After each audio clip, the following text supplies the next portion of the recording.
മലപ്പുറം കാളികാവിൽ വന്യജീവി ആക്രമിച്ച ടാപ്പിംഗ് തൊഴിലാളി കൊല്ലപ്പെട്ടു എന്ന വാർത്ത കണ്ടല്ലോ. അത് ആ മൃതദേഹം കണ്ടെത്തി. കാളികാവ് കല്ലാമൂല സ്വദേശി ഗഫൂറാണ് മരിച്ചത്. RRT പരിശോധനയിലാണ് മൃതദേഹം കണ്ടെത്താൻ കഴിഞ്ഞത്. സങ്കടകരമായ കാര്യമാണ്. ഇപ്പോൾ വണ്ടൂരിൽ നിന്നുള്ള നിയമസഭാംഗം AP അനിൽകുമാർ കൂടി നമുക്കൊപ്പം ചേരുകയാണ്. Good morning AP Anilkumar. ശരിക്കും ഈ വന്യജീവി ആക്രമണം ജനങ്ങൾക്കൊരു തീരാത്ത പ്രശ്നമായി മാറുന്നു. ഏറ്റവും അവസാനം ഈ മനുഷ്യനും ജീവൻ നഷ്ടമായി. യഥാർത്ഥത്തിൽ ഇദ്ദേഹത്തെ പുലി പിടിച്ചു എന്നായിരുന്നു. ഒരു ടാപ്പിംഗ് തൊഴിലാളിയാണ്, ഈ കൂടെയുള്ള ടാപ്പിംഗ് തൊഴിലാളി ആണ് ഈ വിവരം ആദ്യം അറിയിച്ചത്. എന്തായാലും വളരെ സങ്കടകരമായ ഷോക്കിംഗ് ആയിട്ടുള്ള വാർത്തയാണ് ഈ പ്രഭാതത്തിൽ വരുന്നത്.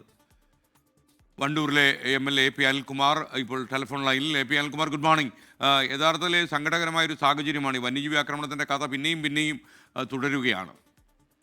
വല്ലാത്ത പ്രയാസമാണ്. കാരണം ആ പ്രദേശത്ത് പ്രത്യേകിച്ച് കടുവയുടെ സാന്നിധ്യം നമുക്ക് ബോധ്യപ്പെട്ടതാണ്. അപ്പോൾ കരുവാരക്കുണ്ട് കാളികാവ് ഭാഗങ്ങളിൽ കഴിഞ്ഞ ദിവസം ഫോറസ്റ്റ് ഡിപ്പാർട്ട്മെന്റിൽ തന്നെ ഫുട്ടേജുകൾ കിട്ടിയതാണ്. അത് മുഴുവൻ എല്ലാവർക്കും അറിവുള്ള കാര്യമാണ്. ഞാനത് നിയമസഭയിലും പറഞ്ഞിരുന്നു. കടുവയുടെ സാന്നിധ്യം അവിടെ ഉണ്ട്.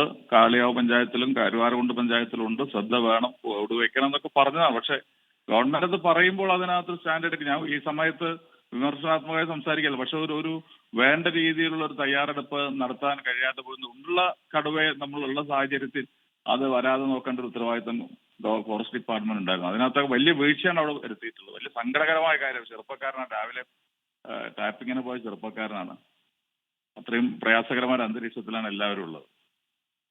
AP അനിൽകുമാർ, അടിയന്തരമായി നമുക്കവിടെ എന്താ ചെയ്യാൻ കഴിയുക?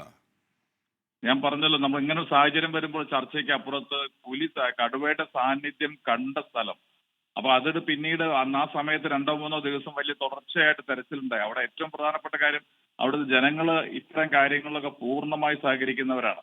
അതുകൊണ്ട് തന്നെ കടുവയെ തെരയുന്നതിന് വേണ്ടി ഫോറസ്റ്റ് ഉദ്യോഗസ്ഥന്മാരോടൊപ്പം തെരയാനും എല്ലാ കാര്യങ്ങൾക്കും ഉണ്ടായതാണ്. പക്ഷെ പിന്നീട് കണ്ടില്ല. പക്ഷെ അതുകൊണ്ട് അവസാനിപ്പിക്കുന്നതിന് പകരം ഫോറസ്റ്റ് ഡിപ്പാർട്ട്മെന്റ് അതിനകത്ത് തീർച്ചയായിട്ടും കടുവ സാന്നിധ്യം ഉള്ളതുകൊണ്ട് അവിടെ തിരിച്ചു വരും എന്നുള്ളൊരു പ്രാഥമികമായിട്ട് ആർക്കും മനസ്സിലാക്കാൻ കഴിയുന്ന കാര്യമില്ല. അതുപോലെ അവരുടെ ഭാഗത്തുനിന്ന് ഉണ്ടായില്ല എന്നുള്ളതാണ് ഒരു ചെറുപ്പക്കാരന്റെ ജീവിതം അവസാനിപ്പിക്കുന്ന സാഹചര്യത്തിലേക്ക് വന്നു. മനസ്സിലായി. ശ്രീ AP അനിൽകുമാർ, വണ്ടൂരിലെ MLA ആണ് നമുക്കൊപ്പം ചേർന്ന്. Thank you for joining in morning show.